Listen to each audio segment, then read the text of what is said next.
what do you think of these snazzy chairs? How cool are they? One should have been a bit higher than the other. Now, Chris, I know that you've been working with Dickies and you've got loads of new merchandise. Your old but gold slogan, just tell us a little bit about that.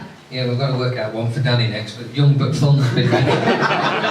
It's going to go down well, spending on the spelling of the book. But I mean, I was labelled old but gold last year, something that I guess you deny about how old you are the whole time you're racing until at some point you have to embrace it. And to get into the showdown last year as the oldest on the grid was pretty special.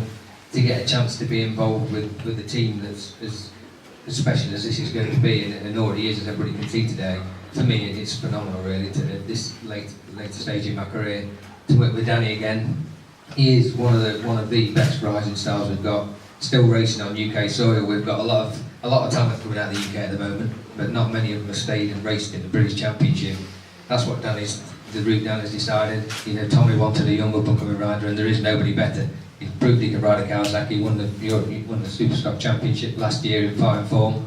And no, it's exciting times ahead. It really is. You know, I've got an association with Dickies already, and I've known Alan for a few years because of that, and all things have rolled in, and here we are today. And seeing the bike actually, it finally feels so real. It's extra special seeing that bike out there. It's amazing. You must be itching to get out on it. Monday, you're going out to Spain for testing. Yeah, as I've raced more and more, I've found that if I started thinking about racing too early, I'd peak too soon. And round one, I have a great round, and then it sort of peaks out. So I try not to think about racing too much up until Christmas.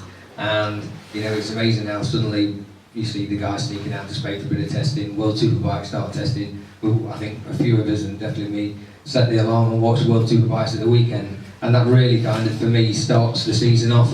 BSB, as the bid said earlier, is the biggest domestic championship in the world, and it's amazing really the timing of it. Easter weekend, back holiday weekend, for the kids being off and everything.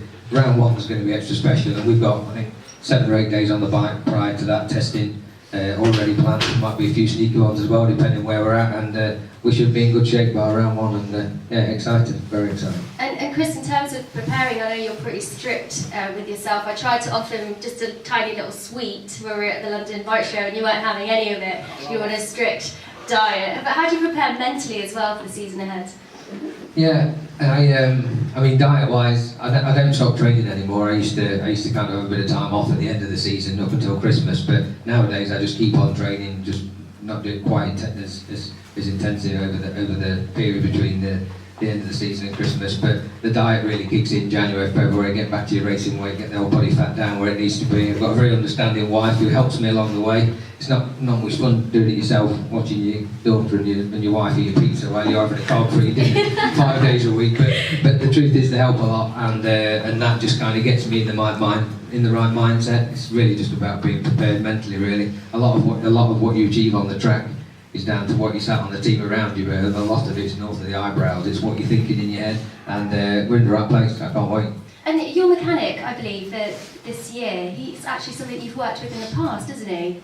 Yeah, I've got a good team around. Well, we've both got a good team around us, actually. A lot of experience within the team. My mechanic, my right-hand man for the last 5 years has stepped up. Chris Hunt, Chunty is affectionately known as within the team. He's becoming my crew chief, and the guy that's come back onto the spanners, and I've been raced against him and he was spanner a couple of years ago, is Lee Dickinson, who was 250 British champion, so he's got a lot of experience as well. To be honest, I don't think I've ever been in a team with so much experience around it, even though the team's brand new, so he should, fingers crossed, leapfrog us to the front. And just going back to fitness as well, you've got your motocross track, and you're out on a motocross track quite a lot. Now, I did a lap on a motocross bike the other week, and I was absolutely knackered. And it is a really good way to keep fit, isn't it?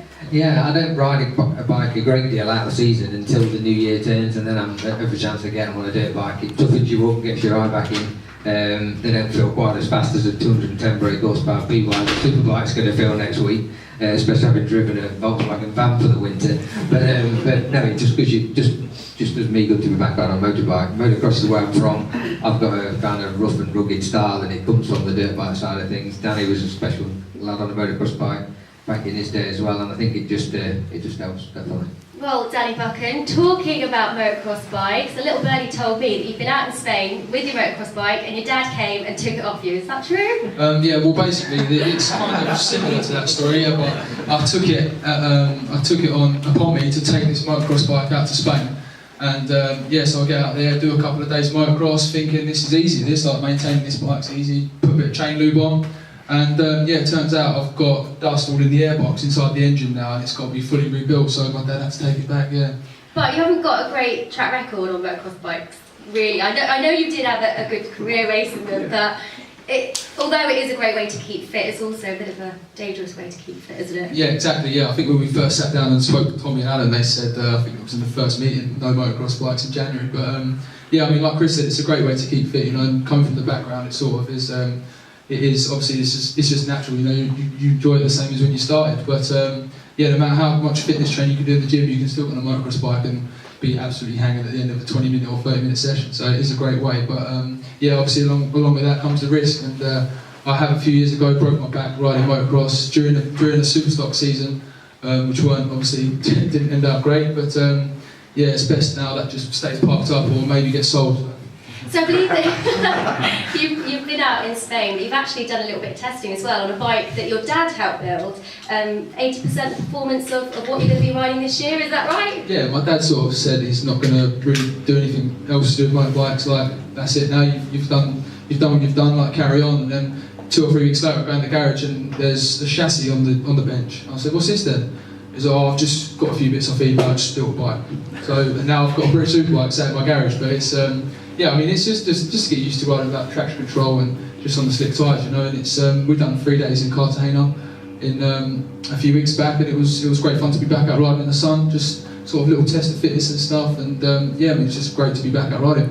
Does winning the National Superstock 1000cc Championship seem like a distant memory now? It comes around quick, doesn't it, the season? Yeah, you know, you can just sort of not so much brag about it, but be proud about it until like January the 1st, and then that's it. It's like, right, get back in the real world now. You've got another championship coming up, but no, I mean, obviously it's a great thing to put on the CV, and we did it well. You know, we sort of wanted to get in it and put myself back on the shelf for a British Superbike ride, and that's what we've done. And now we're here, ready to go for a new season with the Bewiser Superbike team.